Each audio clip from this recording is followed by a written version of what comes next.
আসসালামু আলাইকুম ভিউয়ার্স, আশা করি আপনারা সবাই আছেন ভালো। আমিও আছি ভালো। তো আজকে আমরা গরিবর একমাত্র জাফলং যেটারে হয়, তো ওই জায়গা তাইছি। কারণ এই জায়গা আমি গরিবর জাফলং কেনে কইছি।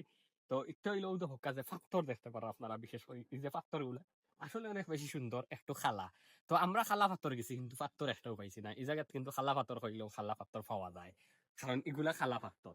আর বিশেষ করিয়া এই জায়গা অনেক বেশি সুন্দর, এবং এই জায়গার যে ভিউটা আপনারা দেখতে পারা অসাধারণ ভিউ।